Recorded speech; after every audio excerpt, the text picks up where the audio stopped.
जैसे कि आप सब जानते हैं बैसाख मास चल रहा है और आज हम आपको सुनाने जा रहे हैं बैसाख महात्म्य की प्रथम कथा। सुनिए। बैसाख मास महात्म्य पहला अध्याय।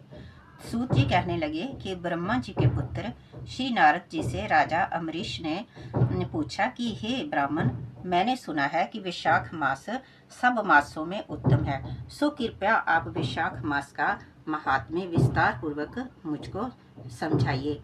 ये मास भगवान को अधिक प्यारा है। इस मास में क्या दान करना चाहिए और इसका क्या फल है? इस मास में कौन से कर्म करने योग्य हैं और उनको करने से कौन से देवता प्रसन्न होते हैं? भगवान विष्णु को कौन से कार्य व कौन से दान प्रिय हैं और उनके फल व उद्देश्य भी कृपया विस्तार पूर्वक कहिए। भगवान का पूजन कैसे और किन वस्तुओं से करना चाहिए? नारद जी बोले, हे राजन, सब मासों का वृत्तांत भगवान ने लक्ष्मी जी से कहा था और मुझको ब्रह्मा जी ने सुनाया था।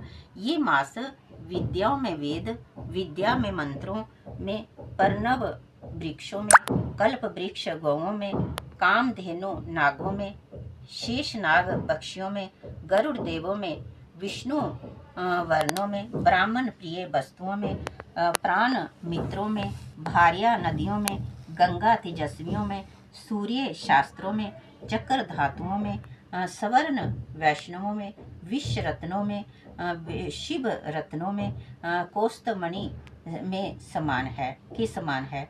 भगवान की भक्ति के लिए ये मास सबसे उत्तम है।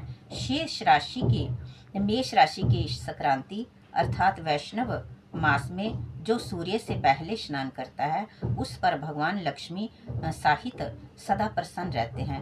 वैशाख मास में स्नान करने वाले सब पापों से मुक्त होकर वैकुंठ को जाते हैं।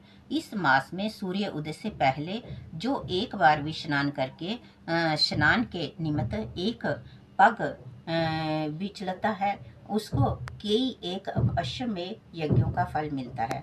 वैशाख मास में बारह थोड़े से जल में भी स्नान करने से जम आज्ञा से उसके पापों का फल नष्ट हो जाता है। विष्णु भगवान की आज्ञा से वैशाख मास में सूर्य उदय से 6 घड़ी तक सब तीर्थों के अधिष्ठाता देवता जल के 12 मनुष्यों के हित के लिए ठहरते हैं, परंतु उस समय भी जो स्नान के लिए नहीं आते, उनको शाप देकर फिर वे अपने धाम को चले जाते हैं। इसलिए वैशाख मास का स्नान अवश्य करना चाहिए।